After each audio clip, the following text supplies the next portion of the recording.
سلام زخبركم تخاتلتي مدبات راديو إيرانا بفلايد ما مدباب جزينا هذه وتر عربي بس عزز فينا مدباب جزينا مسخم تسألنا حتى لو نقرب الشاي قبل هالنسي نلو من عدم قالوا إني عدمي السعيد توكل كاب هولنديو لمن كايدو على بفلاي أب السودان نزلوا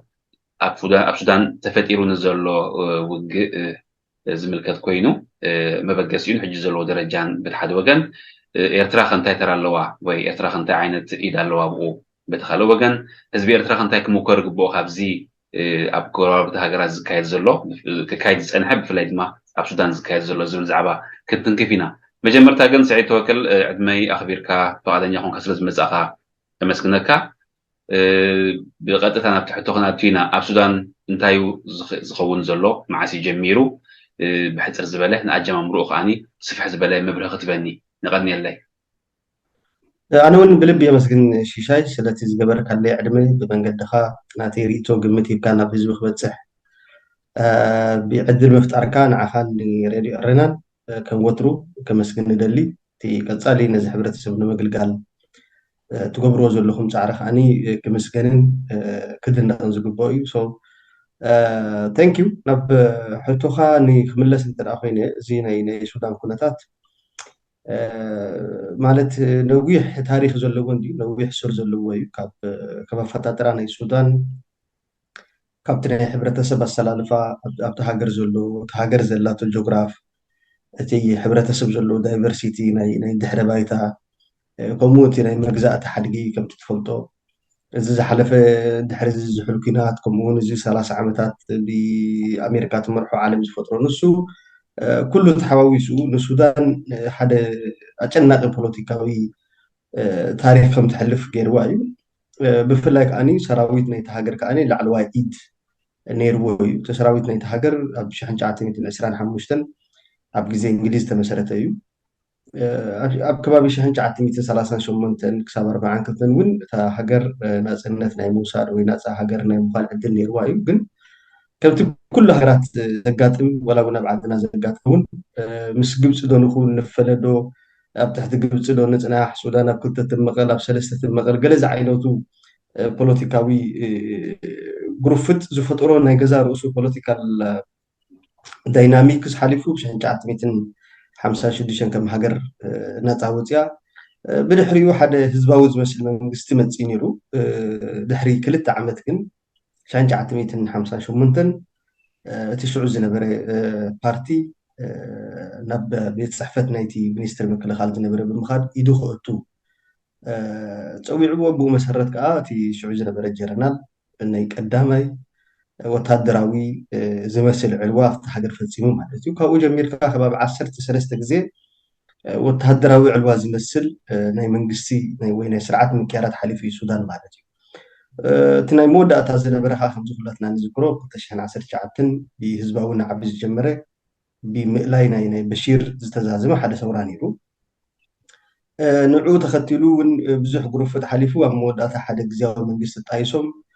تمنقستون كم تيز دلك خيط سلازي كاله ابز منغو تشحن 20 حدنون حدا حوسي علوا منقست تغيرو نيرو بقريتاون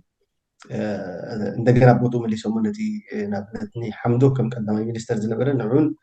ነትሱ መስሪትዎ ዝነበረ ጉጅለን ወይ መንግስቲ ኣልዮሞ ነይሮም ድሓር መሊሶሞ ድሓር እውን መሊሱ ሓምዶክ ባዕሉ ሪዛይን ገይሩ ወይ ስልጣኑ ብድሌቱ ገዲፉ ምክንያት መግደፊኡ ዝኸውን ኣገደስነት በታ ዝብሎ እውን ምስ ህዝቢ ተኻፊሉ ነይሩ ማለት እዩ زي لما جميل ذلو بلك على 15 قدام قريتا نبدأ لمي كلمة مسجرنا اتياب سلطان زنها عمر البشير كاب سلطان نقله نهزبي نعبي تراني رول كان توم ሕጂ ነዚ ኩናት እውን ጀሚሮሞ ዘለዉ ክልተ ወታደራውያን ሓለፍቲ ኣብኡ እንታይ ተራ ነይርዎም እንታይ ቦታ ፃወቱ ነይሮም ካብኡ ንድሕሪት ከ እንታይ እቲ ፅልዋታትን እቲ ጠንቅታትን ናብዚ ኣምፂዎም ዘሎ ቁሩብ ተብርሃለይ ሰማዕቲ እውን ናይዞም ክልተ ሓለፍቲ ሰበስልጣን ሲ እንታይ ተራ ነይርዎም ቁሩብ ክበርሃሎም መጣን ቴንክ ዩ ኣብዚ ክልተ ነጥብታት ክንዝክር ኣለና ምናልባት ሙሉእ ስእሊ ምንታይ ክህልውና ሓደ እቲ ተራ ናይ ሰራዊት ሱዳን ኣብ ፖለቲካ ንዑብ ዝግባእ ክንሪኦ ክንክእል ኣለና ከም ዝበልኩኻ ፒርሊ ባዕሉ እቲ ሰራዊት ዘበገሶ ሓይሊ ተጠቂሙ ሓደ መንግስቲ ኣል ይፈልጥን ኣብ ታሪክ ናይ ሱዳን ግን ኣብቲ ፖለቲካዊ ፀወታ ግን ኣሎ ኩሉ ግዜ እንታይ እቲ ፖለቲካዊ ፀወታ ብቐጥታ ዘእትዎ ምክንያት ከዓኒ መብዛሕትአን ኣብተን ኣብ ሱዳን ዘለዋ ፖለቲካን ሰልፍታት ኣባላት ኣለዎም ኣብቲ ውሽጢ ሚኒስትር ምክልኻል ማለት እቲ እቶም ሰልፍታት ብወግዒ ድዩ ዘይወግዓዊ ገባብ ኣይፈልጥን ግን ኩሎም ነናቶም ኣባላት የፍርዮም ነናቶም ካድራት የዕብዮም ሕጂ እቲ ዘዕበይዎ ካድር ኣብ ሓደ መድረክ ምስ በፅሐ ኣብ ሓደ ሰብ ዝፈልጦ ስልጣን ምስ በፅሐ ብመንገዱ ገይሮም ናብ ስልጣን ክመፁ ይፍቱን እዮም ወይ እውን እቶም ኣብ ስልጣን ዝመፁ ሰልፍታት ኣብቲ ፖለቲካዊ መስርሕ ምስ ፈሸሉ ብመንገዲ እቲ ናቶም ኣባል ገይሮም ብመልክዕ ዕልዋ ድዩ ብመልክዕ ምትእትታዋት ገይሮም ናብ ስልጣን ከም ዝምለሱ ገ ሕጂ ኩሉ እቲ ኣብ ፖለቲካ ዝፈሸለ ሓይሊ ነቲ ሰራዊት ከም ሽፋን ወይ ከም ደገፍ እዩ ዝጥቀመሉ ማለት እዩ እቲ ሰራዊት እውን ርእሱ ዝኽኣለ ሓደ ሃገራዊ ትካል ስለ ዝኾነ ነቲ ኩነታት ተጠቂሙ ኩሉ ግዜ ብስልጣን ይቐፅል ማለት እዩ ስለዚ እተን ክንደይ ግዜ ምርጫ ይገበር ክንደይ ግዜ መንግስቲ ይቀይር ሰውራታት ይገበር ኣብ ሱዳን መዋእላ ሱዳን ከዓኒ ብሰራዊት ወይ ከዓኒ ብጀነራላት እያ ተመሪሓ እዚ ሓደ እቲ ሂስትሪ ማለት እዩ ኣብዛ ሕጂ ናይ 2019 ክሪኦ ተኮይና ግን 2019 አይ ቲንክ እቲ ማፃፃ ምስቲ ናይ ሃገራት ዓረብ ዝነበረ ናይ 2011 ሰውራታት ተሓሓዝ እዩ ግን እቲ ውሽጣዊ ፖለቲካ ናይ ሱዳን ከምቲ ዝግባእ በሲሉ ስለ ዘይነበረ ከምኡውን ናይ በሺር ኣተሓሕዛ ነቲ ህዝቢ ብጣዕሚ ማለት ብጣዕሚ ተሪር ስለ ዝነበረ ብሓይሊ ማለት ጥራሕ ደይኮንኩስ ብጣዕሚ ዝተሓላለኸ መካኒዝም ይጥቀም ስለ ዝነበረ ኣብ ግዝኡ ተወልዐ ግን ድሒሩ ዋላ ይምፃእ ግን እቲ ውፅኢቱ ግን ኣይ ቲንክ ካብ ካልኦት ሃገራት ናብ ዝሓይሽ ኣርግና ማለት እዩ ሕጂ እቲ ተራ ናይዞም ጀረናላት እዚኣቶም ከዓኒ በሺር ንባዕሉ ካብ ሚኒስትር ምክልኻል እዩ ካብቶም ጀረናላት እዩ ሰብ ማርሻል ዝበፅሐ ማዕርግ እዩ ዘለዎ ምስኦም حزب ናይ ኢኹዋን ሙስሊሚን ዝበሃል ፖለቲካዊ ሰልፊ ምስኦም ተሻሪኹ ይመርሕ ከም ዝነበረ እዩ ዝፍለጥ ማለት እዩ ድሓር ግን ኣብዚ 2019 ኣብ መወዳእታ እቲ ህዝቢ ንገዛ ክምለስ ከም ዘይኮነ በሺር እውን ሓይሊ ክጥቀም ድሉ ኮይኑ ሓይሊ ተጠቂሙ እውን ትርጉም ኣይህልዎን ማለት እዩ ዋላ በሺር እንተቀፀለ እውን ዋላ 30 ዓመት ዝያዳ ተሃብካዮ ዘምፅኦ ለውጢ ስለ ዘይነበሮ እቲ ሰራዊት እውን ተመክሮ ስለ ዘለዎ ናይ ከቡ ኢደ እትዩ ብቐጥታ ማለት እዩ እጂ ኢትቆቱ ከለዉ ግን ከምዚ ናይ ቅድሚ ሕጂ ሓደ ርእሱ ዝኽኣለ ሰንትራላይዝ ዝኾነ ሚኒስትር ምክልኻል ዘይኮነስ ከም ክልተ ሓይልታት ኮይኖም ይምኣት እዮም እቲ ካልኣይ ሓይሊ ዝበሃል ካዚ ሕጂ ዳዕና ሰሪዕ ተባሂሉ ብጀነራል ሓምዶክ መን ኢኻ ትብሎ እዚ ሕሜቲ መሓመድ ሓምዳን ዶግሎ ዝበሃል ሰብኣይ ዝምራሕ ሓውሲ ብሚሊሻ ደረጃ ዝጀመረ ኣብዚ ኩናታት ሕድናይ ዳርፉር ዝነበረ ግዜ ንህዝቡ ንከባቢኡ ንክሕልሉ ንቢዝነስ ናቱ ክሕልሉ ተባሂሉ ዝቆመ ሓደ ጀንጃዊት ዝበሃል ሰራዊት እዩ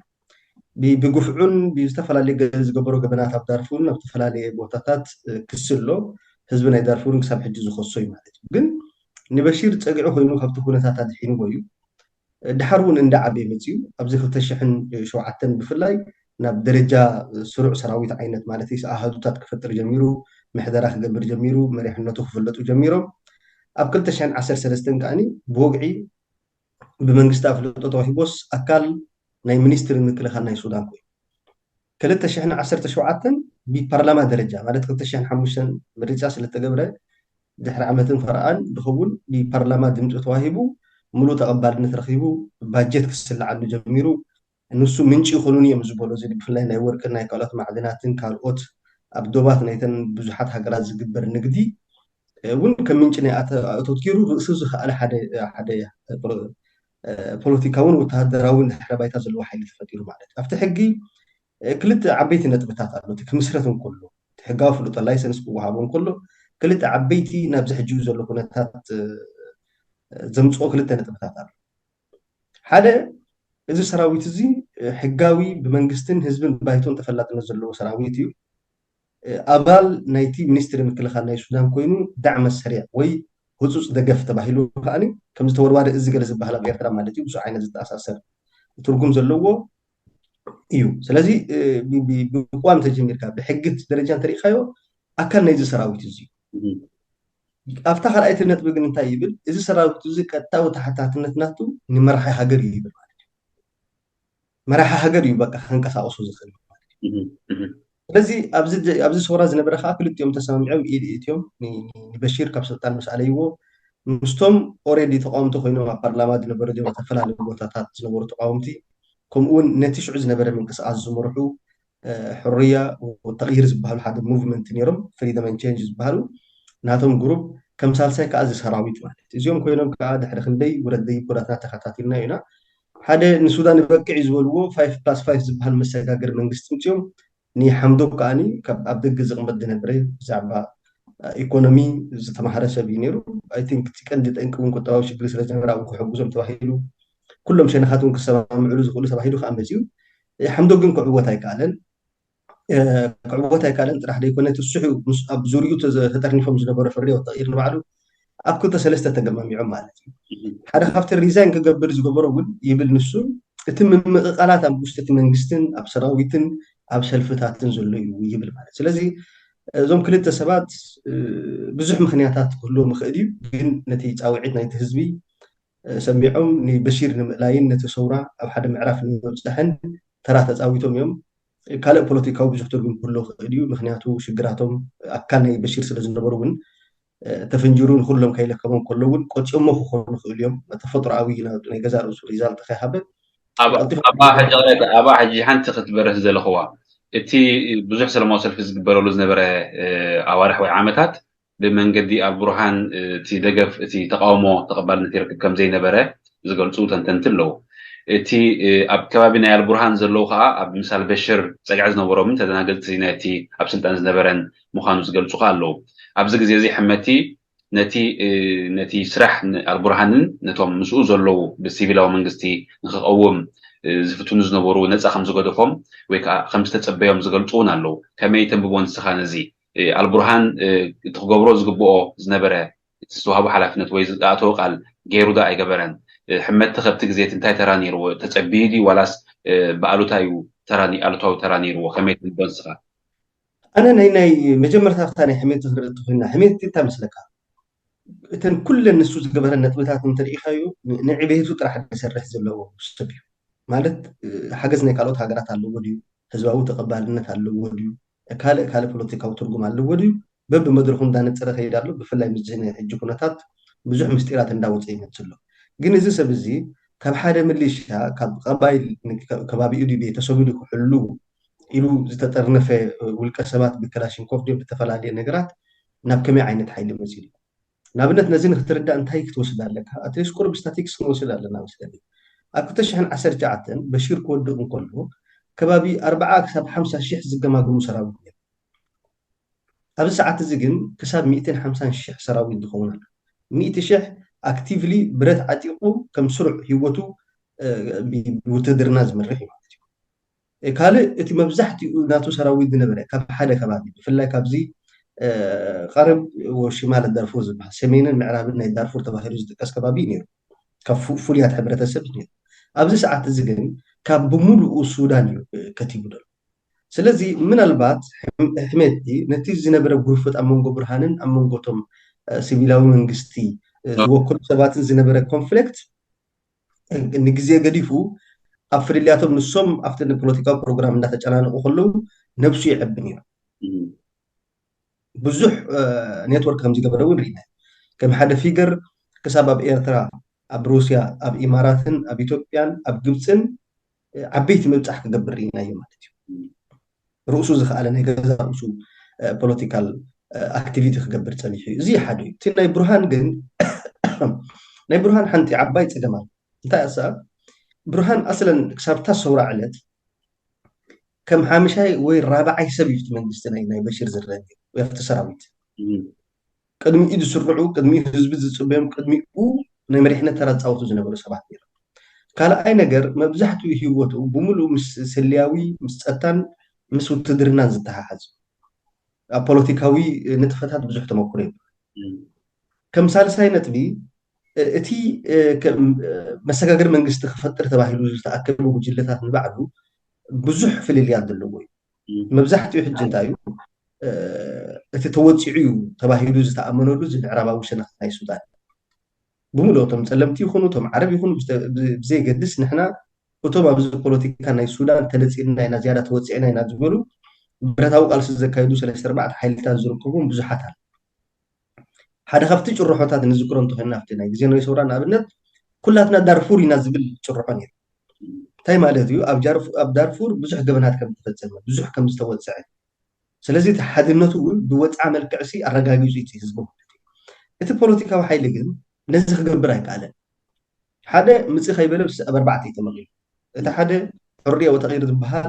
ነቲ ሰውራ ዝፈጥር ዝነበረ ህዝቢ ወይ ኣብ ጎደናታት ዝሓድር ዝነበረ ይውክል እየ ዝብል ሓደ ሓይሊ ተፈጢሩ መብዛሕትኡ ናይ ሞያውያን ማለት እዩ ካልኣይ ኩትለ ዲሞክራጥያ ትበሃል ወይ ሓደ ዲሞክራቲክ ግሩፕ ዝበሃል ከዓ ተፈጢሩ እዚኦም እቶም ውድባት ዝነበሮም ሰልፍታት ዝነበሮም ኣቀዲሞም ተቃውምቲ ዝነበሩ ከም ሓደ ኣካል ኮይኖም ክቆርቡ ፈቲኖም እቲ ካልኣይ ሰራዊት ናይ ሱዳን ከም ራብዓይ ከዓኒ እዚ ናይ ሕሜት ከዓ ማለት እዩ ማእከላይ ርእይቶ ኣለኒ ገለ ዝብል ዓይነት ግን ከዓ ነቲ ዝነበረ ናይ ሱዳናውያን ፍልልይ ተጠቂሙ ነብሱ ንምዕባይ ግዜ ኣብ ምርካብ እዩ ተጠቂሙሉ ማለት እዩ እዚ ከዓ ብጭብጢ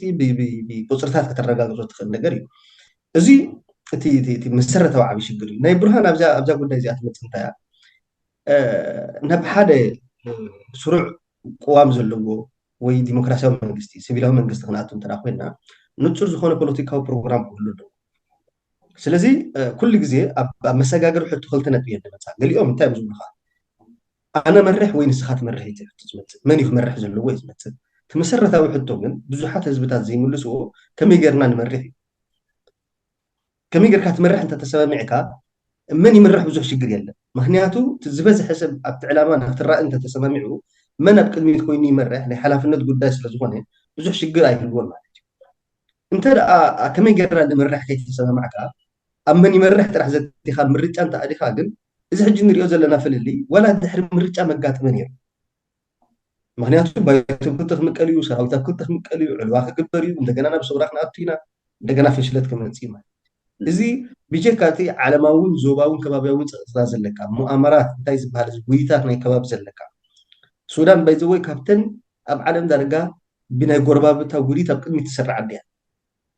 እዚ ካብዘይ ምክንያት ኣይኮነ እቲ ተፈጥሮ ይኮም ዝገብራ ዘሎ ብወገን ናይ ኤርትራ ኩሉ ግዜ ብታሕቲ ፀቕጢ እያ ኣብ ትሕቲ ዘይዕርፍ ፀቕጥታት ናይ ምሽኮ ምክንያቱ እቲ ተፈጥሮ ሓደ ክንገብራ ናብ ናይ ኤርትራ ድሕሪ ኢልና ክንኣትዋ እንዲና ሓፈሻዊ ነቲ ስእሊ ንምሃብ ጥራሕ ማለት እዩ ናብታ ናይ ከም ዘሎ ካብ ገረባብቲ ናይ ፅልዋ ዝብልካያ ካብ ጀመርካያ ሲ ሃገራት ዘለወን ፅልዋት ከለይ ሩስያን ኣሜሪካን እውን ዋላ ተረሓቃስ በቲ ዲፕሎማሲ ወይ በቲ ጥቕሚ ግን ዝቐረባ እየን እሞ እዚታት ከዓ ነዚ ናይ ሕጂ ግዜ ሲ ነዚ ሕጂ ተፈጢሩ ዘለዎ ውግእ ሓድሕድ እንታይ ተራ ኣለዎ ኣሉታውን ኣወንታውን ከተብርሃለይ እሞ ዝሓዛ ኤግዛክትሊ እዚ ከምቲ ዓንተ ወይ ዝበልኩካ እዩ እዚ ብወገን ሱዳን ኣብዚ ሰዓት እዚ ጥራሕ ዋላ ክልተ ተፈልያ ኮላ መሸውዓተ ሃገራት እያ ትዳወ እዚአን ሃገራት ዶብ ጥራሕ ደይኮነን ከዓኒ ኣብ ዶብ ዝቕመጡ ሕብረተሰብ ኣሎ ማለት ኮመን ዝኾነ ሼር ዝኸውን ሕብረተሰብ ኣሎ ንኣብነት ብወገን ኤርትራ ካብ 750 ክሳብ 800 ኪሎ ሜትር ዝርጋሕ ዶብ ኣለዋ ኣብዚ ዶብ እዚ ዝቕመጥ ሕብረተሰብ ብምሉእ ብጣዕሚ ዝተኣታተወ እዩ እዚ ኣብ ፀጥታን ቁጠባን ፖለቲካዊ ርግኣትን ናይቲ ዓዲ ኩሉ ግዜ ፖዚቲቭ ኣይኮነን ተራ ይፃወት ብፍላይ ምዝ ሕጂ ዘለና ንሕና ከም ሃገር ከም ዞባ ዘለና ኩነታት ኩሉ ግዜ ብጣዕሚ ኣሉታዊ ዝኾነ ተራ እዩ ዝፃወት ማለት እዩ ካልኣይ ብወገን ናይ ጫድ እንተሪኢኻ እያ ብወገን ናይ ማእከላይ ኣፍሪቃ ደረጃ እንተሪኢኻ እያ ብወገን ናይ ሊብያን ናይ ግብፅን ከይተረፈ እንተሪኢኻዮ እዚ ብኢትዮጵያ ከይተረፈ ማለት እዚ ምትእትታዊ ዝሉ ሕጂ እቲ ነቲ መሰጋገሪ መንግስቲ ቀንዲ ካብቲ ንብርሃን ከም ሓደ ኣብ ቅድሚ ዘሎ ሰብ ዘጋጥሞ እውን እዚ ነቲ ፖለቲካዊ ተንኮላትን ነቲ ፖለቲካዊ ተፅዕኖ ናይቲ ዓዲ ይርኢ ኣሎ ኣብ ውሽጢ ፖለቲካ ናይቲ ዓዲ እውን ዘጋጥም ዘሎ ፍሽለታት ይርኢ ኣሎ በቲ ሓደ ወገን ቀዳማይ ተሓታቲ ናይዚ ሕጂ ዘሎ ሃገር ነቲ መሰጋገሪ መንግስቲ ጥራሕ ደይኮነስ كم أكل نايت زحلف منجستن كم أكل نايت سراويت نتهاجر كحلو زلون حلاف النتالو أب كم زو هنا تغرقيرو أم موسان كتير وصل سب زي تحد هفت عبدي عنك فات مالت إتي نايت الزوبا كنرجع ترى هوينا بفلاي ناي إيرتران ناي جبسن ناي إثيوبيا نتي لعلو كل حج بريه زر زلوا مالتي نوعو كسايز جبرها سوبرفايزرز جبرها حجرات قالوا هذا سعوديان ناي إمارات مالتي شعو كون دقت سلك أنا بروسيا حكيت أنا بأمريكا حكيت خليك لكن نحن تسأل من تنك تسبنا بتخبابنا خنجمر نخلينا ناي إيرتران كل تعبيتنا تبثاتي كله حدا تي سرعت أب سودان زلوا دقمتاتي معناته تهجراوي ستان هجراوي دحنت نيرترا لعل زخون يكون هجر بس ناي سودان يزتحس أب بوتان يتمنى زخون كان تاريخي معناته حدا كلت نت مثلا سوي لعلي زخون مليون زغمة عدي ومخاني كسانة دي يقول له سلام زي يقول له نابراز زي يقول له حزب زغمته حدا معلت خبز زبيجز حدا تفنجار النجر كله غير سلازي ناي إيرترا شجر أوش إيرترا يكون كاتم محدره نيرترا ودقي خاتم محدره زبل تي بوليسي وي استراتيجي نايتي هجراوي دحنت على حدا زي تي كان اللي ترى تصور له مالتي كالأي تي أب مبرقنا السودان زول البوليتيكا وسائل ألفا نيتي حبرة تسوي زي مستوم تقاومتي جبهة الشرق زبحلو ويبون زي جنبار ناي مبرقة وجنبار زبحل تقاومتي تذكرتهم كابوتيش حين شدشتن أبو سمرا مس بشير عرق زفروا سبات نير مسآتهم زتها حاز ناي نوجح بروجكت اللبزي أبز زوبات زبالتي سلازي تي نابنت حميتي أبز مستقاقر منجستي حد هفت ترى وصلوا انتاي نيروتي سراويت ناتو ويدعم السريع ناتو ترى دوبات ناي سودان محلاو سلازي دوبات ناي محلاو حلافنت حميتي سلازي خوني بقتا مس سياسن مستناي إرترا سرعة كراخب عد الرخيم مالي سو انتا ام جيرم مجمرتا دوبات كان أمير ترى بزقرب دوباتي أمير ترى زدوب ودوبات خاطر لها قوتي مبرع وزوها مبرع زبحل بنقول نبي إرترا قصص له يزيب على الكسلا يكون السودان يكون كله أبزها كلتا عينة السلام فايدة حدا إتي بين عامر دي بخالي قلنا نقول تو حزب الله ببزح إرتراون هلو إتي تندك أبات قال ولا بين عامر يكون شو مالتي دي السودان هلو أفتح هذا وجن كأني ناتم ودادرتي ويناتم مخالص تكتب لهم تخيل كأني زي بيجا من قصقاصا زي ترك على من تركز بهالزمر مرحوم حجز يوم من بعدهم تأيي تي تتسجم كوينو دلو أتوم ناي ترك مس إسياس قريبهم at the same time كمان جستنا السودان كوي حقوق دليل أبزوري أمك حيل تاتل مهنياتو كم جروب يوم كم وي كم ودب يوم مثلا تفعل عليه سلفتات المقصاسات كوينهم تودبوا يوم سمي معناه اكتشان شو دشتين كده سلازي كأني توكاسي وي ناتهم كم سياسي بوسيلهم سلازي الرحكات مستمع بسودان زطاي زول من جستي كده كساع أنت لي سميعكمنا ملو مثلا أنت زي هنا كنفلين دوب نايبور السودان كان عاتوين بزيجركم حاج كتقولي يدخلون يكون زبل بمريحنا الدرجة إن تهديد نسمع لي الله بزور حدا ما نجي حدا زي إتي كلا أي كاب كل تيوب تهديد زور خال كاب زمنا إني بعد بيجا تهديد سمعه بوجنا إيرترا تهديد سمعه السيف تايم كفت من قستو كل حتى زي خبر حبرة تسبقال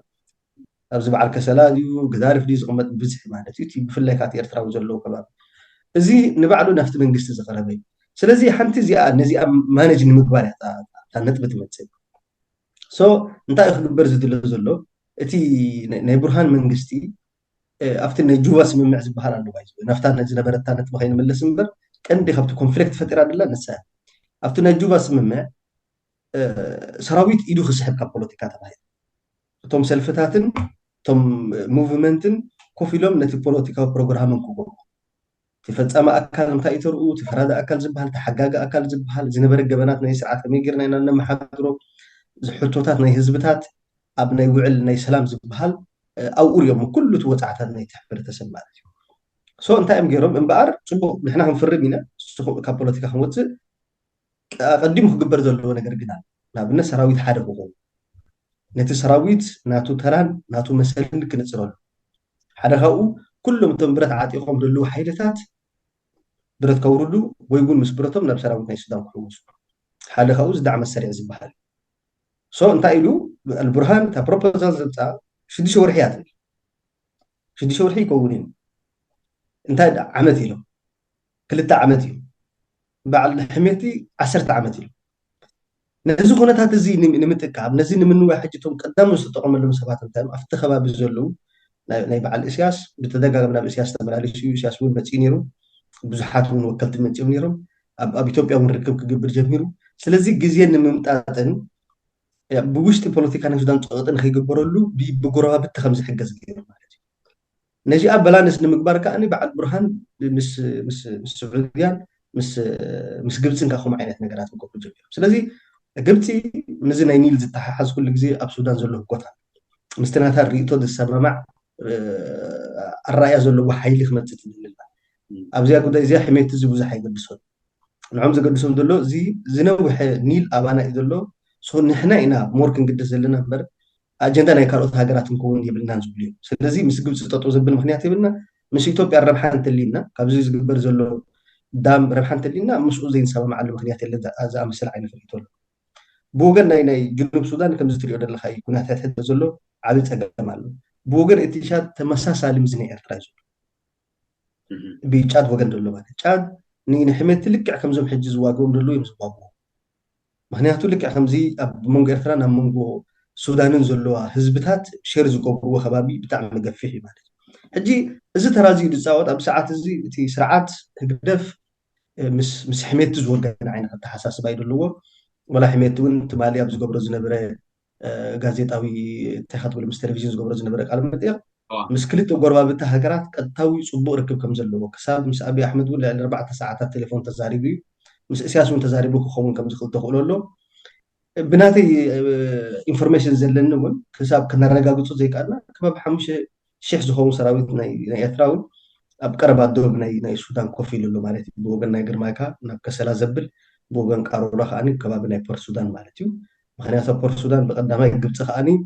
ነቲ ሰራዊት ናይ ሕሜት ተሃሪማ ከም ዘላ ከዓ ርኢና ኣለና ማለት እዩ እዚ እቲ ኣብቲ ከባቢ ዘሎ ምትእስሳራት ይክብለካ ደልየ ናይ ኢትዮጵያ ኣብዚኣ ትንክፍ ክነብላ ንደሊ ምስታ ናይ ሸፈጋ ፈሸጋ ዝብሉ ፈሸጋ ሸፈጋ ዝበሃል ቦታ ኣልፋሽጋ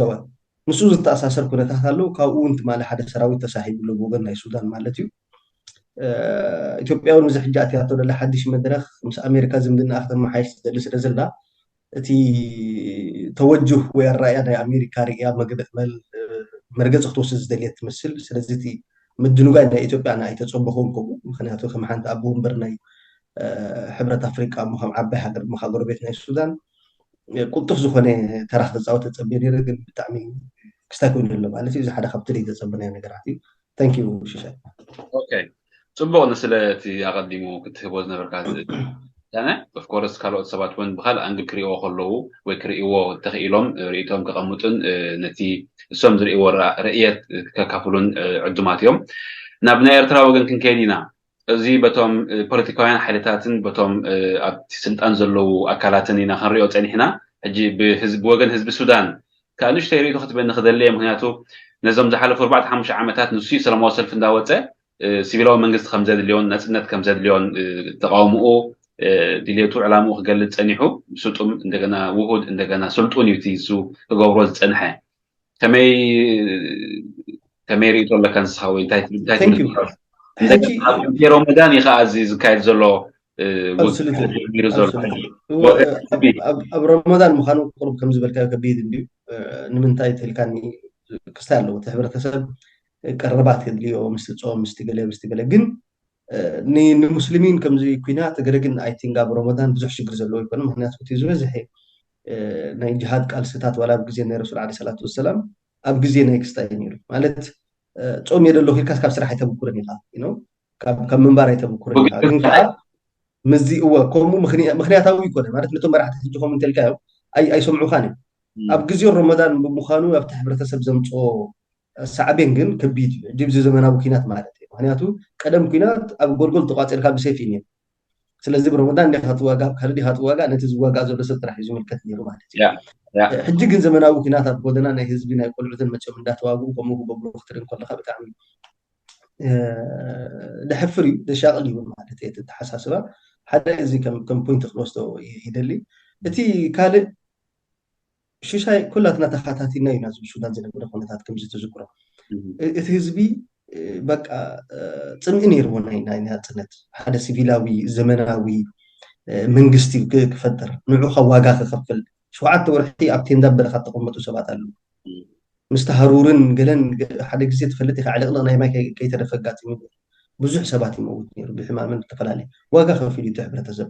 ኣብ ሞዳእታ በቲ ዝኣምኑ ሉ ከዓኒ መሰጋገሪ መንግስቲ ተፈጢሩ ኩሉ ሰብ ገገዝኡ ተመሊሱ ድሓር ግን እቲ ጎደናታት ዝነበረ ስምዒት ጥራሕ ኮይኑ ተሪፉ እቶም ፖለቲከኛታት ንዑ ከንፀባርቑ ኣይከኣሉ ንምንታይ ከም ዝበልኩኻ ምምቕቓል መፅኡ መን ይመርሕ ኮይኑ ትሕቶ ኣብ ክንዲ ከመይ ጌርና ንመርሕ ኣይናይ ፖለቲካዊ ፕሮግራም ኣይናይ ኣረኣእያ እቲ ንሱዳን ክጠቅም ዝኽእል ሕጂ ንኣብነት ሓደ ኣገዳሲ ዶ ይኮነ ንህዝቢ ሱዳን ኣርእስታት ክለዓል ጀሚሩ ዲፊኒሽን ናሽናል ኣይደንቲቲ እንታይ ናይ ሱዳን ዝብል ንሕና ዓረብ ዲና ኣፍሪቃውያን ዝብል ናይ ሆሞሴክሹዋል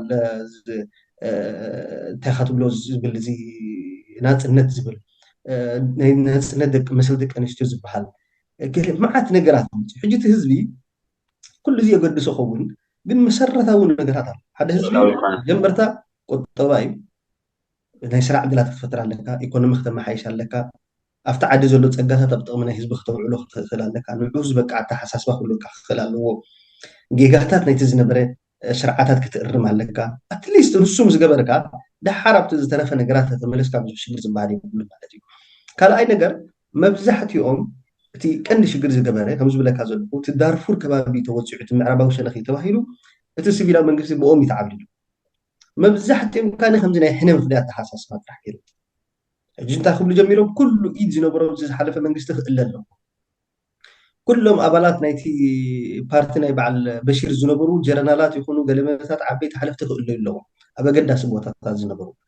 ኩሎም ኢድ ዝነበሮም ኣብቲ ቁጠባ ክእሉ ኣለዎም ይ መን ሒዝካ ኢኻ ክተርፍ ኣብ ባይታ ዘሎ ግን ስዒድ ኣብ ከለኹ ንእሽተይ ብለልካ ክዕንቅፈካ ዘይኮንኩሲ እቶም ፀለውትን እቶም ብሃብቲ እውን ኣዝዮም ሃብታማትን ግን ኣብቲ ናይ በሽር ከባቢ ዝነበሩ እዮም ኤግዛክትሊ ዳት ኣይሚን ሕጂ ነዚኦም እንተ ደኣ ነፂልካ ካብቲ ፖለቲካ እንታይ ሒዝካ ኢኻ ክተርፍ እዩ ዝመፅእ ፀጥታ ናይ ሃገር ክትሕሉ ትኾንካ ተመክሮ ዘለዎምን ዓበይቲ ሰባት የድልዩካ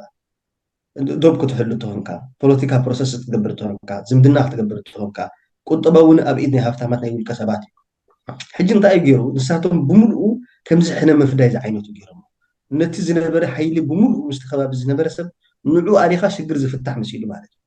ሶ እንታይ ኮይኑ ፍልሊ ኣጋጥም ሕጂ እንታይ ታርጌት ክገብሩ ጀሚሮም ንሰራዊትን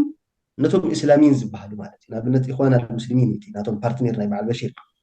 ኩሉ እስላማዊ ተሓሳስባ ዘለዎም ውድባት ክእለዩ ኣለዎም ተባሂሉ ተነፂሎም ኣንሳሒቦም ከዓ ስትራቴጂካሊ ዋላ ንሶም ከንሳሕቡ ስለ ዝሕሾም ዝነበረ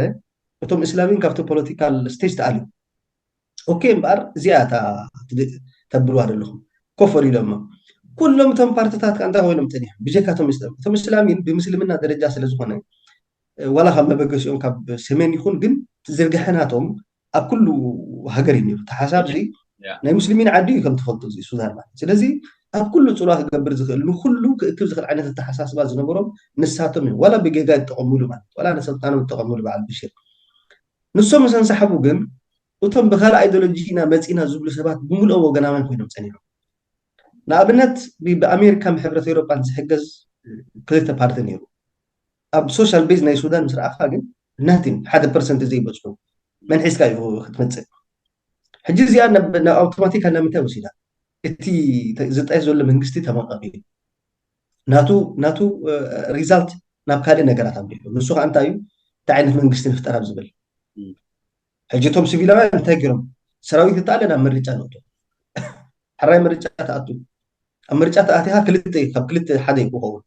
ወይ ብካልእ ብዓበይቲ ሃገራት ብኣሜሪካ ድ ብሕብረት ኤውሮጳ ድ ብገለ ተቐባልነት ዘይብሎም ግን ከዓ ህዝባዊ መሰረት ዘለዎም ፓርቲ ክዕወት እዮም እዚ ከይትቕበሎን ኢኻ ንኣብነት ሓደ ካብቲ እስላማውያን ፓርቲታት ማለት እዩ ወይ እውን ብዝተፈላለየ ሸርሕታት ጌርካ ህዝባዊ ተቐባልነት ዘይብሎም ከምዚ ዓንተበይ ዝበልኩኻ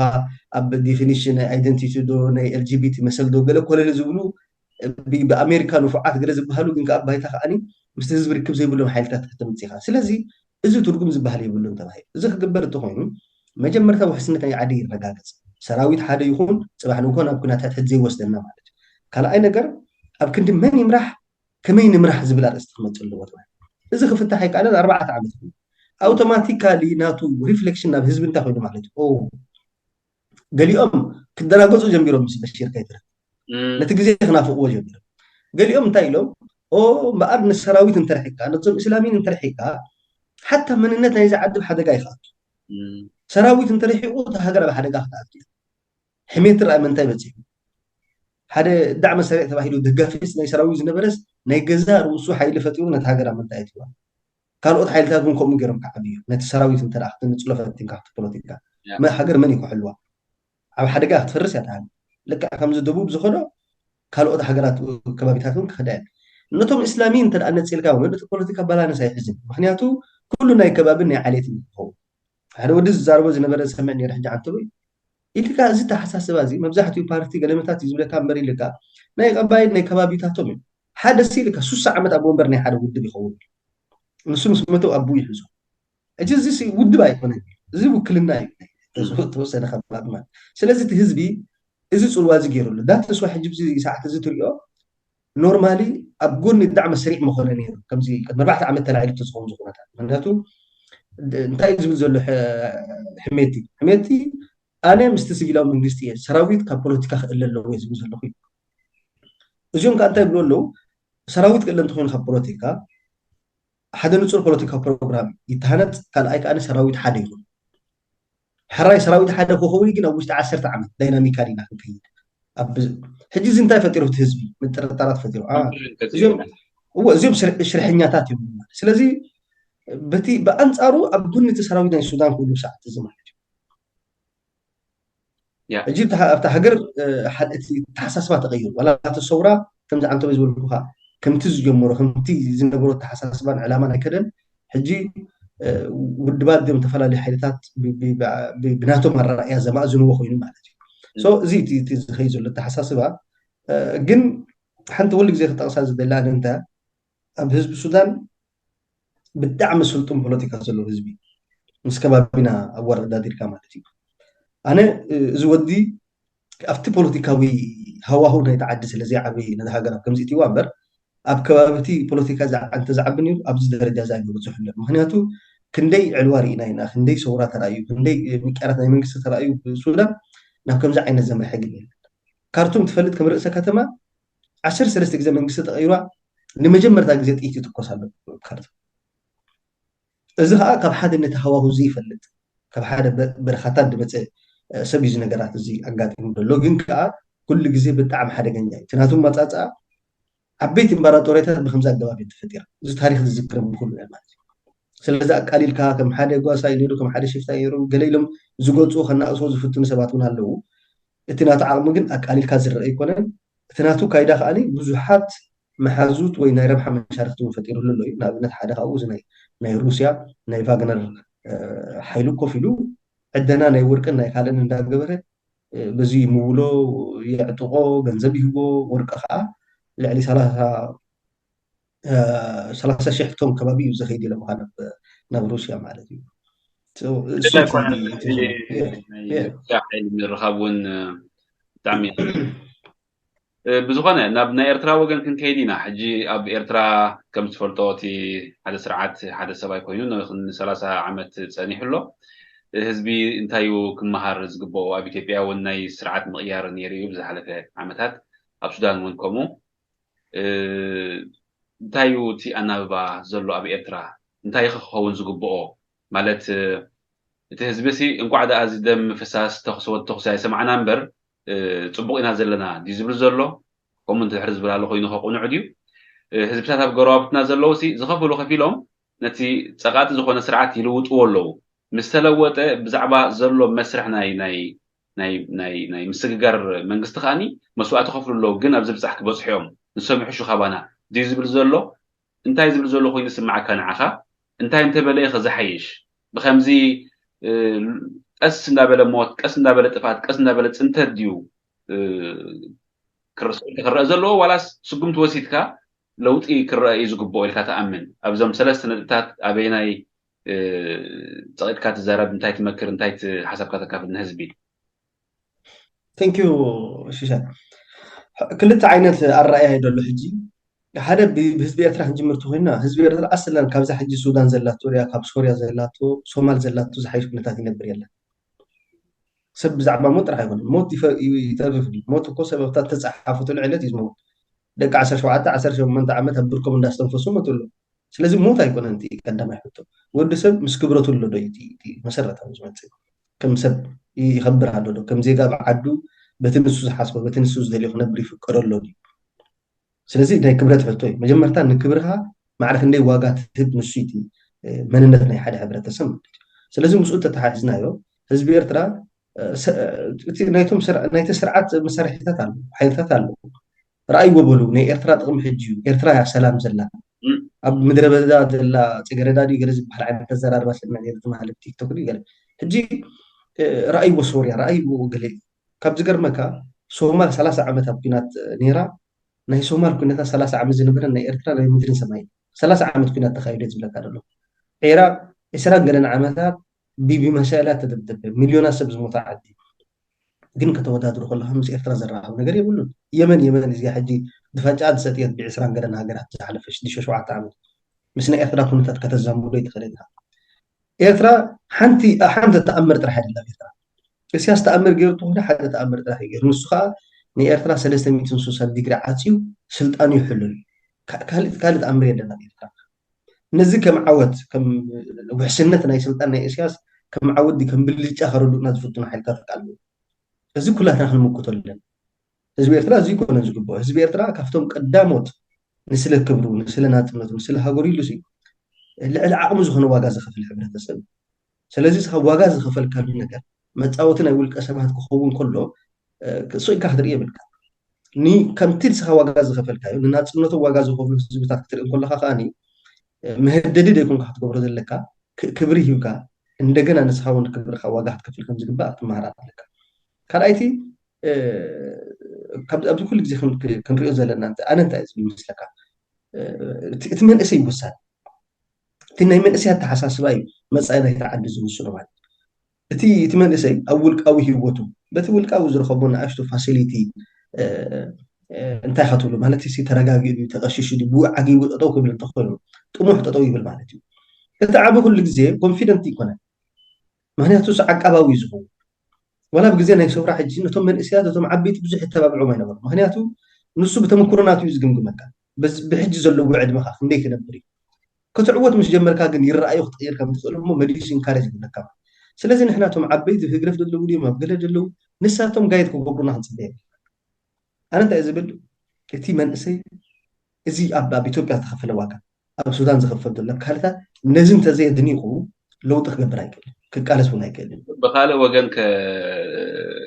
እቲ ሞት ኣብ ውሽጢ ኤርትራ ዳኣሉ ዘይኮነ እምበር ኦፍ ኮርስ ቁጥሩ ዘይንፈልጦ ሞት ከም ዘሎ ማእሰርቲ ከም ዘሎ ፍሉጥ እዩ ግን እቲ ሞት እቲ መንእሰይ እታ ውግእ ኣብ ውሽጡ ኤርትራ ዳኣላ ዘይኮነት እምበር ከይዱ ይሞታ እዩ ዘሎ ከይዱ ከተፋ እዩ ዘሎ እዚ ዘይንብሩ ከማን ነበባል ፊክር ዝጠፍጥ ዘሎ እቲ ናትና ወገን ወይ ናትና ህዝቢ ደቁሲ ካብ ሃገሮም ወፂኦም ሞቱ ኣለዉ ግን ኣብ ሃገሮም ኮይኖም ንኽብሮም ክሞቱ ግን ድርኺት ኣይተፈጥረን ወይ እቲ ተበግሶ ኣይተወሰደን እዚ ግርምቢጥ እዚ ሕጂ ክበርህ ዘለዎ ተሰቡን ክርድኦ ዘለዎ እታ ሞት ብስደት ክንወፅእ ከለና ንሕና ኣብ ሜዲተራንያን በሎ ኣብ ሲና በሎ ኣብ ገለ በሎ መዓት ሞት ሰጊርና ኢና መፂና ሕጂ ከዓ እሱ ከይኣክል ከዓ ብወታደራዊ መልክዕ ብኩናት መልክዕ ከዓ ኣብ ጎረባብቲ ሃገራት ከዓ ከይዱ ይሞታሉ እቲ መንእሰይ ወታደር ሕጂ ንኽብረቱ ዲ ንኽብረቱ ኣይኮነን ንኽብረቱ ግን ኣብ ውሽጢ ዓዱ ክመውት ዝኽእል እዩ ነይሩ እቲ ውፅኢት እውን ዝርከቦ ሕጂ ነዛ ትርጉም እዚኣ ብኸመይ ክርድኦ ዘለዎ እቲ ህዝብና ኣብዚኣ ሓሳብ ክትበኒ ንደሎ ከዓነ ልክዕ ፅቡቅ ኣለካ ከምዚ በልካዮ እቲ ሞት ብዘይ ንቡር ከማን መውት ኣሎ ሰብ ኣብ ባሕሪ መውት ኣሎ ኣብ ሰሃራ መውት ኣሎ ሰብ ካብ ፌኒስትራታት ናይ ኤሮጳ ወዲቁ መውት ኣሎ ዝተፈላለዩ ሕማማት ማለት እዩ ሕጂ እቲ ሞት ኣይተርፍን ይኹሉ ግዜ ወዲ ሰብ ግን ንስለ ክብረቱ ንስለ ዝኣምነሉ ዕላማ ዋጋ ክኸፍል ኣሎ ብፍላይ መንእሰይ ሕጂ ህግደፍ ዘዋፍሮም ሓይልታት እንታይ ዝገብሩካ ንስኻ በቲ ከባቢኻ ዘሎ ኩነታት ርዒትካ ነቲ ብተዓዲ ዘሎ ሕማቅ ኩነታት ካብዚ ዝኸፍእ ኣይፈጠር ኢልካ ክትቅበሎ እዮም ዝደልዩካ ህግደፍ ተዓዲ እንታይ ለውጢ መፅእ ኤርትራ እንታይ ሓስባት እሶም ማዕረ ክንደይ ከምዚ ዘለዎም ኣብ ስልጣን ተኸይጦም ንነዊሕ ይኸዱሉ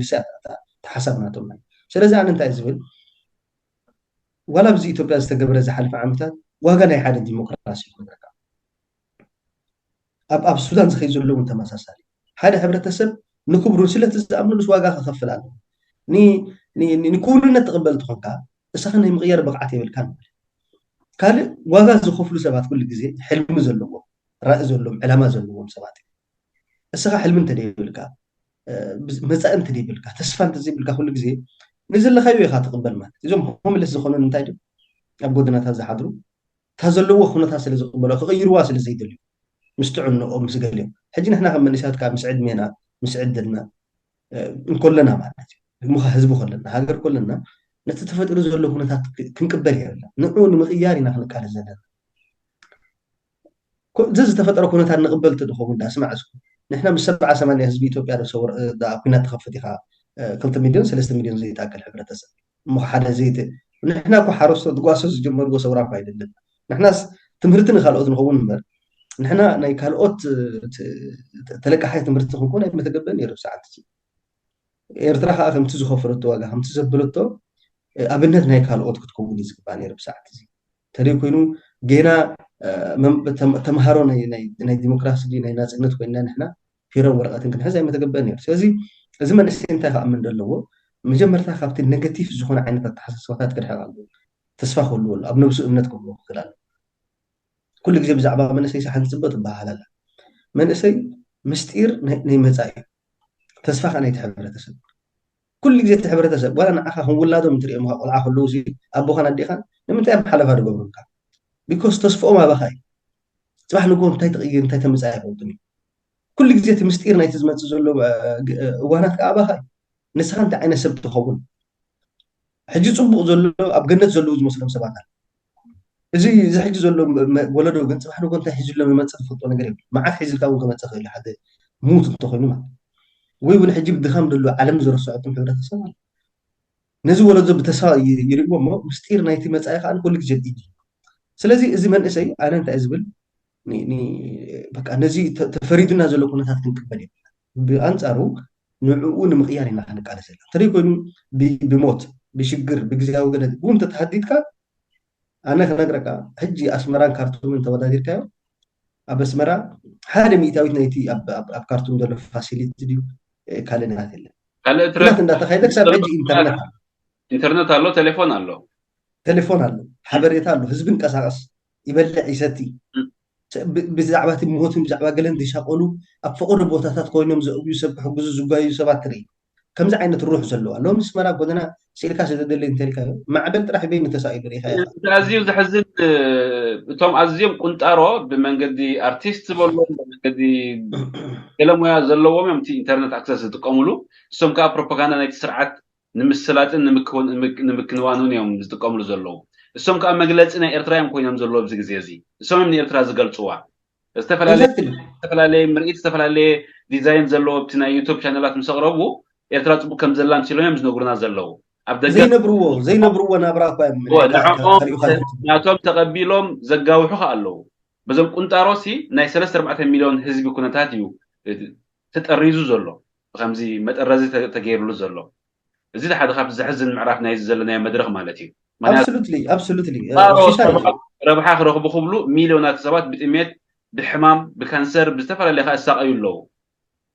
እንታይ ዓይነት ታሪክም ዝፍፅሙ ዘለዉ እዩ ዝገርመካ ኣብዚ ግዜ እዚ እንታይ ዓይነት ታሪክም ዝፍፅሙ ዘለዉ እሞ ከዓ መንእስያት እዮም ሓካ ኣነ እንታይ መስለካ ብፍላይ እዞም ናይ ኣርቲስት ወይ ከዓ ስነ ጥበብ ዝበሃል ኩሉ ግዜ ካብ ታሪክ ናይ ዞባ ግንባር ጀሚርካ ሓደ ዓብይ ክፋል ዓብይ ግምት እዩ ዝወሃቦ እቲ ደርፍታት ኣብቲ ሰውራ ዝተፃወቱ ተራ ብፅቡቅ ስለንግምግሞ ስለንድግፎ ነቲ ሰውራ ገደይና እምበር በቲ ናይ ሕብረተሰብ ደረጃ እንተሪኢካዮም ስነ ጥበብ የስክረካ እዩ መንገዲ የስሕተካ ንስእልስ ብካልእ መልክዕ ዝረአካ ተረዲካኒ ሕጂ እንታይ ክብለካ ደልየ ንሕማቅ ዕላማ ተጠቂምካ ኣለካ ኣብ ከምኡ ማለት ሕጂ እዚኦም ስነ ጥበበኛታት ኣብ ኤርትራ ዘለዉ ኩሉ ግዜ የማርሩ ነይሮም ኣነ ቅድሚ ሕጂ ከምዚ ኮይኑ ኣታዊ የብሉን ገለ ኣነ እንታይ ዝብል ነይረ ካብ መን ተሓይሽ ኩሉ ሰብ ሕማቅ ነብራ ከመይ ጌርካ ስኻ በይንካ ፅቡቅ ክትህሉ ዝደሊ እስኻ ነፀብራቅ ናይዚ ሕብረተሰብ ኣይኮንካን ማለት እዩ ኩሉ ግዜ ብዛዕባ እስኻ ዘለካ ኩነታት ጥራሕ ትዛረብ ተኾንካ ብኣንፃሩ ሂወት ናይቲ ሕብረተሰብ ከተንፀባርቕ ሕጂ ከይትነውሐና ንዓ ጥራሕ ንምንታይ ከብላ ደልየ ምስለካ ዘይትነብሮ ናብራ ከተንፀባርቕ የብልካ ከም ዝብሎ ዘለካ ሕጂ ዲዛይን ኮይኑ ፅቡቅ ነገራት ኤሌመንታት ሃገር ሰላም ከም ዘሎ ኣብ ባሕሪ ከይዶም ዝሰኣሉ ባሕሪ ከይዶም ድዮም ኣብ ጎደና ክኸዱ ከለዉ ብሻሂ ኮይኖም ዝገብሮ ፊልም ግን ሰብ ኣብ ከባቢኦም ከማ ርኢና ይንፈልጥ ተረዲካ ስለዚ እንታይ ክብለካ ደልዩ ብዛዕባ እዚኦም ግን ንቕሓት የድልዩ ደረጃ ንቕሓት ናይቲ ሕብረተሰብ እዩ ዝውስኖ ነቲ ኩነታት ኣብ ኤርትራ ዘሎ ኩነታት ንማንም ሰብ ምስጢር ኣይኮነን تي سنة أنياتات ملختناون سيد حويت ملختناون thank you قلطارو ارتيست ابيرترا زلوسي اب سودان انت يقبر الله خريس صبغيو من سياتم كوم زغبرو زلو ارتيست ناي سودان نت منغسي وي نت وتدراو حيلي دغيفو ما يكونوا زسعسعون زداخرون زلو زبون كردوم الله ترديخاني حبسان تاخم ترويتي صغيتنا نزاربولو زلنا absolutely بمسرته قبلك الله أنا حال سنة أبانياسي እሱ ዝነብሮ ይኮነና ዓይት ነግረኒ ዘሎ እቲ ህዝቢ ዝነብሮ ዘሎ ናብራ ንምንታይ ኢና ንሕና ክሳብ ሕጂ ብዛዕባ ንኣብራር ንሰምዕ ንምንታይ ኢና ኣነኒ ጭንቀት ዝፈጥረልካ ናይ ባርያ ዝደርፊ ትሰምዕ ነቲ ኩነታት ስለ ዘንፀባርቁ ወይ ነቲ ስኻ ትነብሩ ዘለካ ናብራ ስለ ዝገልፁልካ እዩ ካብኡ ስለ ዘይወፅና ኩሉ ግዜ ንዑ እንዳተነቕና ንነብር ማለት እዩ ሓደ ሲ መልክዕ ናይ ኤርትራ ከይተረፈ ቀይሩ ኤዲት ገይሩ ቪድዮ ዝሰርሕ ሰብ ስንታይ ካ ክትብሎ ነዚ ኣደኖ ሓደ ኣሜሪካዊ ክሰደሉ ሓደ ኖርዌጅያን ክሰደሉ ምናልባት ኣብ ኤርትራ ኣነቲ ፋክቹዋል ቪድዮታት ክልተ ከልቢ ዝብኢኹም ጎይና ርኢና ንሕና ብጎተና ናይ ስማ ኩሉ ነቂዑ ገዛውቲ ገለመታት ሕጂ እቲ ኣርቲስት ዝበሃል ብኣንፃሩ እቲ ህዝቢ ዘየስተውዕለሉ ሕማቕ ነገራት እዩ ከምፅእ ዘለዎ እምበር ነቲ ዘሎ ኩነታት ኣይኮንካ ክሽፍን ዘለካ ብዴኮሬሽን ዝቕየር ነገር የለን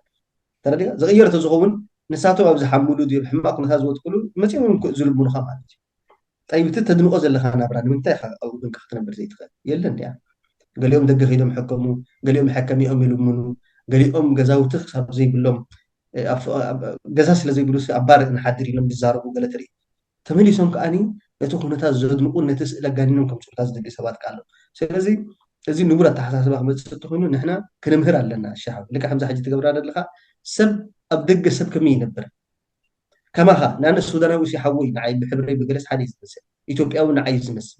نصوص نبرز لنا هبراري كان يخاو خمس حيز كفونا لنا بعدين تريكو إنه أبو ذا اللحم ما طرح ندرا أخو أنا نتيجة زلوك نتات كقبل يبني إتسنة بيني خاني إذا تراجي خص أو زب باني بيس تبلع نقحتنا يتحبر سوا مغيار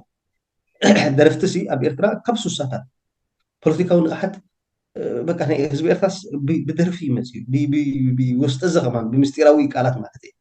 ترى دي كان حجس كسب كندزي هيستوري زنبورو ارتنا ناي حزب إرترا كمان متصاوتي مشفني ناي جبنات ناي بعد هيدرف كذا قال ترى جبنات غزي خم فليلا انا نزيا معناته عبي زعبايو عبي اجندايو ግን ሎሚ እቶም ኣብ ኤርትራ ዘሎ መንስያት ህዝቢ ኤርትራ ብሓፈሹ ብፍላይ ድማ ዞም ኣርቲስት ኣብ ኢንተርኔት ስለ ዝውዕሉ ናይ ሱዳን ኩነታት ሲ بخمي كتموت وي قبؤهم إن رئيتوا نهب زلنا وكأني تسقيتنا ونزارب زلنا مهنياتو نتأفينا زلنا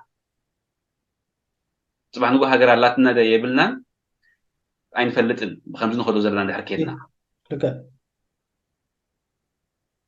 لكن نسي زلنا يوم قلي لا يكون زلنا يوم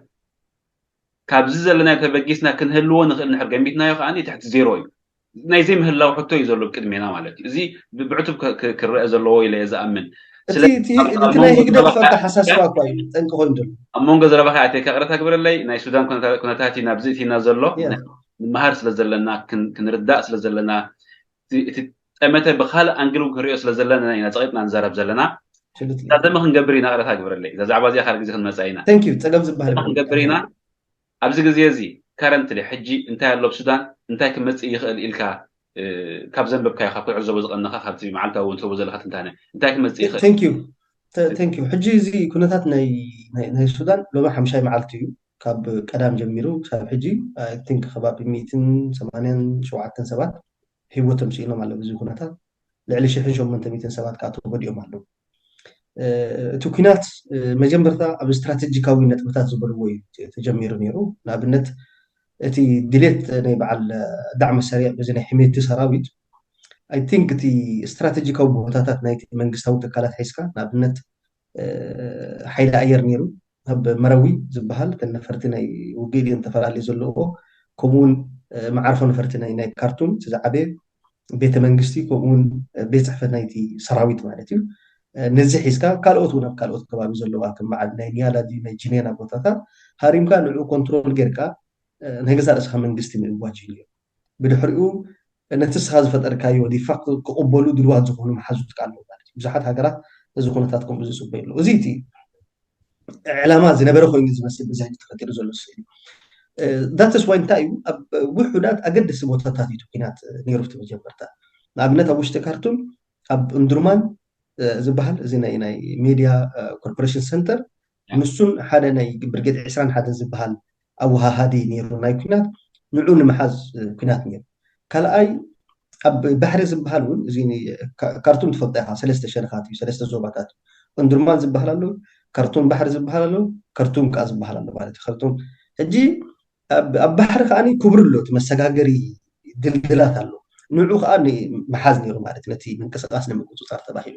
ኣብዘን ክልተ ቦታታት ነይሩ ኣብ ውሽጢ ካርቱም ከዓ ሰለስተ ዓበይቲ ቦታታት ነይሩ ሓደ ነቲ معرفة نفرتي هزباوي international airport ናይ ካርቱም ንዑ ንምሓዝ ንምንቅስቃስ ንምቁፅፃር ተባሂሉ ካልእ ቤተ መንግስቲ ሳልሳይ ከዓ ቤት ፅሕፈት ሚኒስትር ምክልኻል ሕጂ ኣብዚ ዳዕመ ሰሪዕ መጀመርታ እንታይ እዩ ተጠቂሙ እቲ ዘለዎ ብልጫ እዩ ክጥቀም ፈትዩ ምክንያቱ ፎከስ ኣፅዋር መካይን ንኣሽቱ ብረታት እዩ ዝሕዝ ስለዚ ብቁልጡፍ ነተን ዝድልየን ቦታታት ብምጥቃዕ ፀብለልታ እዩ መጀመርታ መዓልታት ማለት በአንጻሩ እቲ ሰራዊት በዚ ታክቲክ እዚ ጭንቀት ከይኣተወ በቲ ናቱ ፀብለልታ ክጥቀም ጀሚሩ መብዛሕትኡ ካብ መዳፍዕ ካብ ርሑቅ ካብ ዝትኩስን ብነፈርትን ደረጃ ጀሚሮም ማለት እዩ ድሓር ግን እዚ ኩነታት እንዳገፍሐ መፅኡ ኩነታት ክቃየር ምስ ጀመረ እቶም ዳዕመ ሰሪዕ ንባዕሉ ነቲ ኩናት ናብ ናይ ጎደናታት ቀይሮም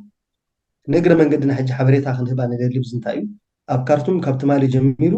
ካብዘን ሰለስተ ቦታታት ሓሊፉስ ናብ ብዙሕ ከባቢታት ኣብ ጎደናታት ኩናት ተላቢዐን ሓደ ካብኡ ብብዝሒ ኤርትራውያን ኣብ ካርቱም ዝቕመጥሉ ከባቢ ኣሎ ካርቱም ዋሕድ ዝበሃል ኣሎ ካርቱም እትኔን እዚ ብፍላይ እዚ ነዊሕ ዓመታት ዝተቐመጡ ኤርትራውያን ስድራ ቤታት ዘለዎ እዩ ኣይደነው ዞም ሕጂ ዝመፁ ገለ ክንድቲ ኣይኮነን ምናልባት ግን ኣፍልጦ ይብለይ ሻርዕ ዋሕድ ወርበዒን ዝበሃል ኣሎ ዋሕድ ወስቲን ዝበሃል ኣሎ እዚ ፍሉጥ ከባቢታት እዩ ሰብ ብብዝሒ ዝንቀሳቀሰሉ ዴም ዝበሃል ኣሎ ደረጋ ናይ ሓበሻ ገዛውቲ ከምኡውን ሰሓፋ ዝበሃል ኣሎ ጀብራ እዚን ከባቢታት እዚኣትን ፃዕቂ ናይ ኩናት ኣሎ ኣብዚ እውን ሓደጋ ከጋጥም ስለ ዝኽእል እቲ ሰብ ኤክስትራ ተይከር ክገብር ክኽእል ኣለዎ ክጥንቀቅ ክኽእል ኣለዎ ማለት እዩ እቲ ኤርትራዊ ንእግረ መንገድና ሶ ናብ ከምኡ ተላቢዑ ኣሎ በቲ ናይ ትማሊ ልምዓትን ውፅኢትን ክንሪኦ እንተዳ ኮይና ሰራዊት ናይ ሱዳን ፀብለልታ እንዳርኣይ ይኸይዱ ኣሎ ናይ ኣይርፖርት ናይ መራዊ ኣብ ሰሜናዊ ሸነኽ ዘሎ ማዕርፎ ነፈርቲ ዝነበረ ሓይሊ ኣየር ናይ ሰራዊት ኣማሊስዎ ኣሎ ክሳብ ሕጂ ሓደ ሓደ ፈተነታት ኣሎ ኒያላ እውን ነፃ ገይሮም ኣለዉ ካብ ኣየርፖርት ጀሚርካ ተኸባቢ ኣብ ካርቱም ኣብተን ሰለስተ ኣገደስቲ ቦታታት ዝበልኩካ ክሳብ ሕጂ ኩናት ኣሎ እቲ ናይ ኦንዱርማን እውን እቲ ሚድያ ኮርፖሬሽን ተመሊሱስ ኦሬት ትማሊ እውን ስርሑ ጀሚሩሉ ማለት እቲ ዛዓል ካርቱም ዝበሃል ወይ ድምፂ ናይ ኦንዱርማን ዝበሃል ማለት እዩ እቲ ናይ ሓይሊ ኣየር ሓንሳ ሒዝናዮ ይብሉ እዚ ናይ ማዕርፎ ነፈርቲ ናይ ካርቱምን ቤተ መንግስትን እቲ ቤት ፅሕፈት ሰራዊትን ኣብኡ ሓያል ኩናት ኣሎ I think ከኣኒ ተማቂሎሞ ዘለዎ ኮይኑ ይስማዓካ ገሊኡ ብገለ ሸነኽ ሒዙሎ ገሊኡ ብገለ ምክንያቱ ኩሎም ቪድዮታት የውፅኡ ኣለዉ ካብኡ ተቆፃፂርናዮ ይብሉ ግን ናብ ተቆፃፀርካዮ ኩናት የለን እቲ ኩናት ምህላው ንባዕሉ ንዑ ንምሓዝ ብዙሕ ኩናት ከም ዘሎ እዩ ዘሪኤካ ብዲፕሎማሲ ደረጃ ክንሪኦ እንተኮይና ሲሳይ ሕጂ ብዙሕ ምድንጋፃት ኣሎ ብዙሕ መግለፂታት ኣሎ ሓደ ካብኡ ናይ ኣሜሪካን ናይ ብሪጣንያን ቀዳማይ ሚኒስትርስ ተራኪቦም ነይሮም ኣብዚ ኣጋጣሚ ናይ G7 ዝበሃል ኣኼባ ኣሎ ናይ ዞም ብቁጠባ ዓበይቲ ሃገራት ዝገብሩ ዓመታዊ ኣኼባ ኣብ ጃፓን ነይሩ ኣብኡ ተዘራሪቦም ትማሊ እውን ምትእትታው ገይሩ ኣትሊስት እቲ ህዝቢ ምንቅስቃስ ሰላማዊ ህዝቢ ጉዳያቱ ከሳልጥ ን24 ሰዓት ግዜ ኩናት ተጠዋብሉ ገለ ዝብል ሓሳብ ተላዒሉ ነይሩ ኣይተኸበረን ኣይ ቲንክ 7 ሰዓት 6 ሰዓት ከይደን ግን ኣትሊስት ክስታይ ክግበር ተፈቲኑ ነይሩ ካልእ ኣሜሪካ ብዙሕ ናይ ፀቕጢ መካኒዝም ከም ዘይብላ ግን ብመንገዲ ናይ ኢማራትን ናይ ስዑድያን ምስ ግብፂ ከዓ ተሓጋጊዛ ግን ነቲ ኩነታት ክትፈትሖ ክትፍትን እያ ዝብል መግለፂ ገይሩ ነይሩ ትማሊ ግብፂ ኣብዚ ጉዳይ እዚ ቅድሚ ትማሊ ኣብ ሳልሳይ መዓልቲ ኢዳ ሓዊሳ ነይራ ብልክዕ ደርጋ ብጭቡጥ ነገር ማለት እዩ ኣይኣምኑሉ ኣለዉ ግን ኣብ ካርቱም ይኹን ኣብ ፖርት ሱዳን ሓይልታት ናይ ሕሜቲ ከም ዝሓረቡ ብነፈርቲ ማለት እዩ እዚ ኣሎ ካልእ ምትእትታው ብቐጥታ ዝበሃል ክሳብ ሕጂ የለን ኢጋድ ተበግሶ ወሲዱ ኣሎ ሕብረት ኣፍሪቃ ተበግሶ ወሲዱ ኣሎ ክሳብ ናብ ካርቱም ኣብዚ ግዜ ኩናት ክመፁ ዝተዳለዉ ሰለስተ መራሕቲ ናይ ሃገራት ኣሎ ማለት ናይ ጅቡቲ ከምኡ ናይ ደቡብ ሱዳን ናይ ኬንያ ከዓ እዚኦም ሰለስተ ኣለዉ ሙሳ ፈኪ ከዓ ዝኣብ ወንበር ናይ ኣፍሪካን ዩኒዮን ከኣቱ ደልዩ ኣሎ ሙስተዒድ ነይሩ ግን እቲ ኣይርፖርት ናይ ካርቱም ካብ ስራሕ ወፃኢ ኮይኑ ስለ ዘሎ ዝኾነ ምንቅስቃስ የለን ማለት እዩ ስቲል ሶ እቲ ፀወታ ኣብቶም ፖለቲካን ሓይልታት እዮም ሕጂ እውን ነቲ ሽግር ክፈትሕዎ እንተደልዮም እቲ ኣምፂኦሞ ዘለዉ نخلتيهم حجي بمنتهى أخذ شفن تدل دلها تابينا مثل كابتن مزحت ميديا نريد لنا حجي ديما دي تبع الكون أما نجوزهم كل التسابات ناي سلطان قد دايس لزول نقول طبعا من تقاطع سري قلمتها زبلانو إزي الله قمتها له لابنتنا حميتي طموح ليشتي تنجح 5 عام بس حبيبي بس حن كان نفضل قريب لين الطموح كم زلوا فلوتي تتعب بها تمات أنا تو ناي باور مان مخانو ردي جن تتصوتا نص راح يكون زوج برودل فهمت عن توي زوج لازم كلها توم بوليتيكان حيل تحت نتي سراوت كل جزء نا بوليتيكا وعيو زلوا هو مالتي سلازي توم سيفيلان منجستي بفلاي زوم قوات التغيير زبحلو زوم مني حتى زوم كتلة ديمقراطية يقولوا بعرب جن توم ناي ديمقراطيك جروب زبحلو زيوم جن كم تعن توي زبلنا أب كندي من يمرح كم يجرنا نمرح نبزولا استي ماتيوم وحسنة انتهي بمونة توم سراويت نتيجة جزلون جيكا جي بنتصر تعن انت ترديات النزال لما عندي هذه بزح مكة ثالث مسألة اللي سألي تزعبي جيكا نحميت مخالفة بيجي تحبي زلنا بزي قدس جن دعم السريع تبعي الكاسي دقافنا يسراوي تبعي الكا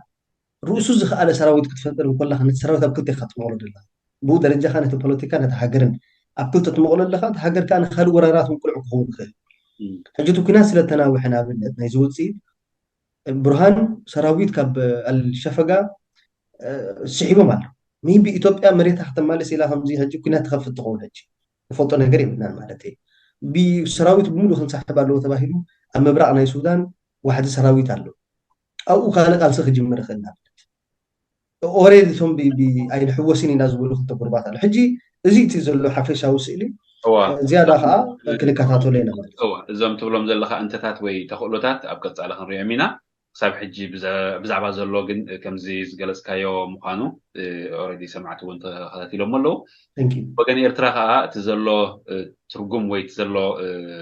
ناريتيفن تهلو بزعبا زقبون كات صيدنا تزاريبنا لنا نزونا قمت كاتو تسفى نقبر وشتي سودان زلو إرتراويان جواتهم تعقبون انقصاصاتهم كدرتون زكاة قبرون كلا بدلي من قد راديو رنان مالتي سخونكم ولا باخر لو كاخلي يأمن اكزاكتلي لو محلافك مدنها عطينا نو حزب لك حزك الله رداني دوري ثانك يو طبو أنا قال نقول نقري بنا كم زيز بالكايو أبتفل عليه بوتاتات كوينا نتي زلو كنت شفنا خنوان فتنا لنا كمون مشتاوي بزتخ على أبريت كنقبر نفتنا لنا نتي حزب مالتي دقي ما دقاقي مخبوط أزدل لكن انتاي نتي أب سودان دول حزبي بفلا يكاب كارتون زلو زيادة تنقاق خقبر اللغو ناي من كسقاس قدب أقداسيو أسبيزا مقزاديو قدب مقزاديون ማለት ኣብዚ ሓቢሉ ኣብቲ ዓዲ እትርከበሉ ግዜ ኩነታት ከዓ ተኸታቲሉ ኣብቲ ንምቁራፅ ናይ ተኽሲ ድዩ ገለገለ ዝግበረሉ ግዜታት ክገብረቱ ምንቅስቃስ ናቱ ንኣብነት ካብ ሓደ ቦታ ናብ ሓደ ቦታ ንምኻድ ዘድልዮ ነገራት ንምግዛእ ድዩ ክበፅሖ ዝደሊ ንምብፃሕ ድዩ ካልእ ነገራት ከም ሳልሳይ እተን ናይ ደቂ ኣንስትዮ ዝምልከት መልእኽቲ ዝያዳ ክትንጠቃ ክኽእል ኣለዎን ብዝተኸኣለ ከባቢ ስድራ ቤታት እውን ክህልዋ ክኽእል ኣለዎን ማለት እዩ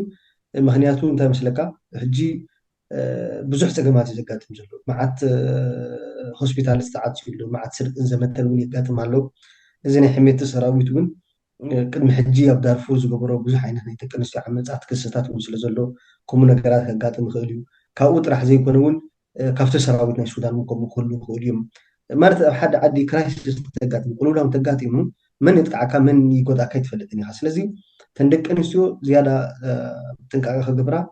ኣብ ከባቢ ቤተሰብ ድዩ ከባቢ ስድራ ቤታት ክህልዋ ከዓኒ ንምሕፀን ማለት እዩ ተሓጋጊዞም ነብሶም ክሕልው ኣለዎም ንሕና እውን ብዝተኸኣለ ብሓበሬታ ክንተሓባበሮም ክንፍትን ኢና ተተኸታቲሎምና ማለት ኢንሻ ላ ሶ